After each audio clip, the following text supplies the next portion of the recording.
Aula número 22, Palavra Poderosa. Louvado para todos sempre seja o nome do Senhor Jesus Cristo.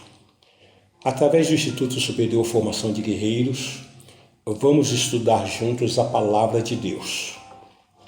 Esta aula é parte integrante de um curso de Teologia Básico, em que todos os temas ministrados temos em apostilas, que poderão ser adquiridas através dos contatos oliveirasiloafrica@gmail.com, Bispos Antônio Oliveira e Gorete Oliveira.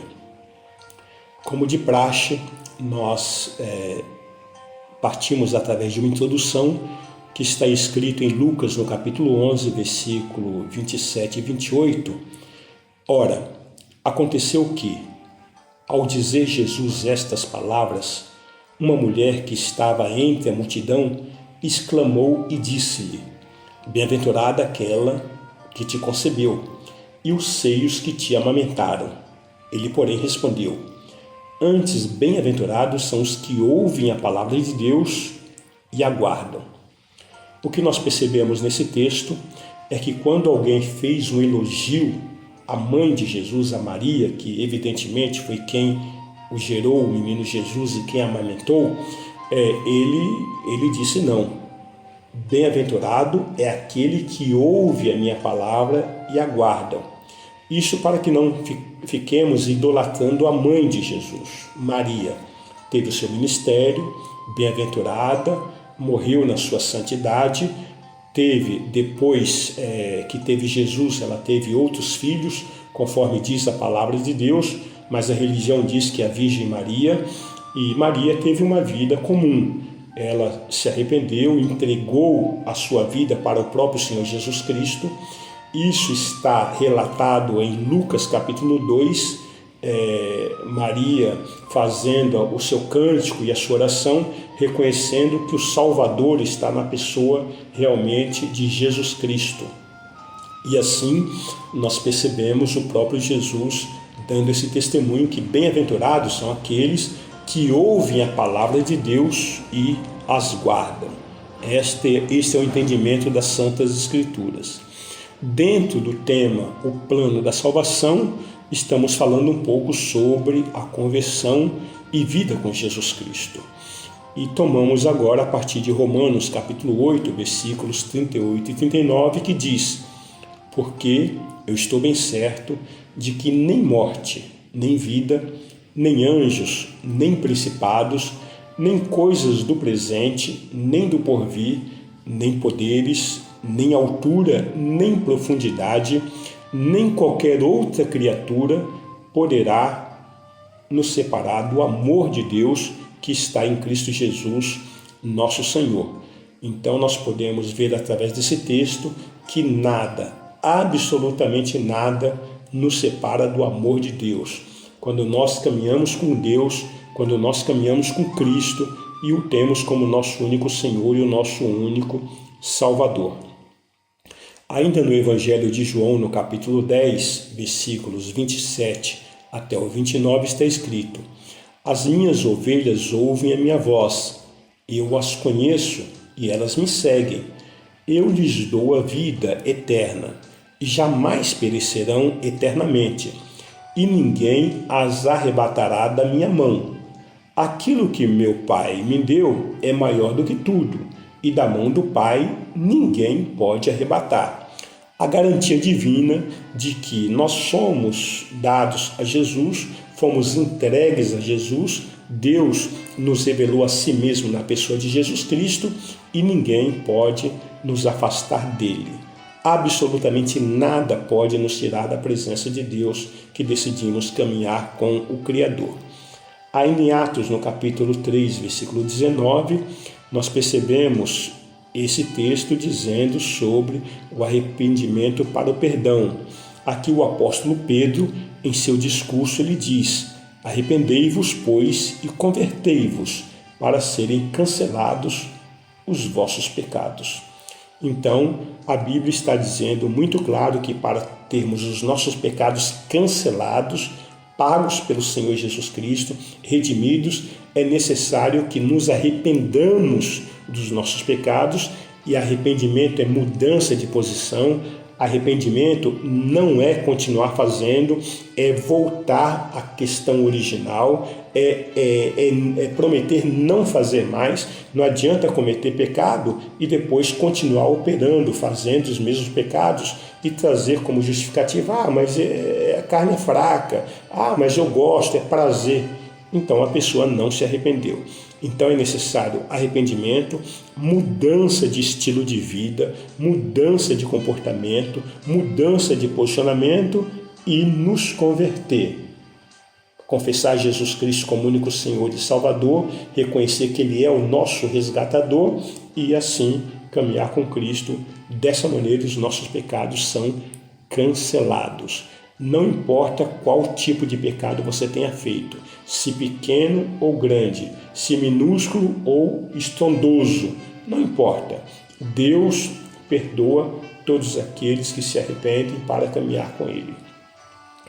Em 1 João, no capítulo 1, versículo 9, se confessarmos os nossos pecados, Ele é fiel e justo para nos perdoar os pecados e nos purificar de toda injustiça. Amados, se a Bíblia diz, se nós confessarmos os pecados, Ele nos perdoa, então nós não temos que ficar nos sofrendo pelo peso do nosso pecado, nos condenando. Isso quem faz é o homem, a partir de nós mesmos. Muitas vezes nós levamos uma vida de cativeiro porque nós não nos perdoamos. Nós achamos que fizemos coisas tão horrendas, tão terríveis, que Deus não vai nos perdoar, que eu vou ter que pagar alguma coisa por isso. Absolutamente não. Lance fora, considere-se perdoado. Bispo, mas eu vivi uma vida toda de promiscuidade. Não importa, você pode ter vivido a sua vida toda, mas se hoje você se arrepender, sinceramente, entregar a sua vida ao Senhor Jesus Cristo e mudar de comportamento, mudar de posição, mudar de atitude, você está perdoado, você nasceu de novo, você é uma nova criatura. Mesmo que eu tenha sido violento, que eu tenha matado, que eu tenha roubado, que eu tenha estuprado, que eu tenha feito, não importa. Pecado é pecado. Todos os pecados para Deus estão sujeitos a perdão, a anulação, a partir do momento que o pecador confesse e decida caminhar em santidade através de Deus. Esta é a proposta divina para o homem, para que possamos ser resgatados. Em Isaías, no capítulo 43, versículo 25, diz: Eu mesmo, ao que diz o Senhor, sou o que apago as tuas transgressões por amor de mim, e dos teus pecados não me lembro. Se a Bíblia está nos relatando, através desse texto, que Deus esquece dos nossos pecados, por que eu vou estar trazendo à tona e estar lembrando aquilo que eu fiz? Está me condenando por aquilo que eu pratiquei. Em certa feita, em um acampamento de jovens, houve ali uma gincana, houve ali perguntas, e pessoas eram escolhidas para isso. E houve um fato muito interessante, que na hora que a moça foi colocada para responder as perguntas à plateia, um jovem perguntou a ela: escuta, me diga qual foi o seu pecado mais terrível, o seu pior pecado. Ela de pronto respondeu: o último. Sabedoria, né? Quer dizer, não existe pior pecado, não existe pecado mais agravante, mais atenuante. O último foi o pior. E a partir do momento que eu me arrependo, confesso o meu pecado, o Senhor Jesus, por isso, pagou o alto preço pelo meu resgate. Padrão humano, conceito ético é divino do conceito divino. É diferente do conceito divino. Porque nós, seres humanos, nós acusamos, não perdoamos, nós queremos matar, nós queremos nos vingar, nós queremos justiça. Deus não age dessa forma. A justiça de Deus, ela se traduz através da morte e da ressurreição de Jesus Cristo. Quem entra por essa justiça tem os seus pecados perdoados, nasce de novo, é um cidadão celestial e passa a ter vida com Deus, não importando o que foi no passado. E se Satanás quiser fazer lembrar aquilo que você fez no passado, então você lembra ele aquilo que será o futuro dele, o que está lá em Apocalipse capítulo 20. Para Satanás não há salvação, ele será lançado no lago de fogo que arde com enxofre. Portanto, lembre o futuro de Satanás para que ele não fique te perturbando, porque ele já está condenado. Você não, você tem a possibilidade da salvação e do perdão dos seus pecados. Em Colossenses capítulo 1, versículo 13 e 14, está relatado que Jesus perdoa todos os nossos pecados. Diz, ele nos libertou do império das trevas e nos transportou para o reino do Filho do seu amor, no qual temos a redenção, a remissão dos pecados. Nós vivíamos, eu e você, no império das trevas. Não importa se nós éramos bonzinhos, se nós nascemos em um lar bom, se os nossos pais nos educaram bem, nós nascemos separados de Deus, nós nascemos em condição de trevas. Todos os que nascem nesse mundo são espíritos caídos, que necessita da redenção de Jesus Cristo. O mais empedernido dos pecadores, o mais terrível dos pecadores, nós estávamos na mesma condição que ele. Tanto ele como nós estávamos no império das trevas, estávamos cativos, estávamos presos, estávamos escravizados.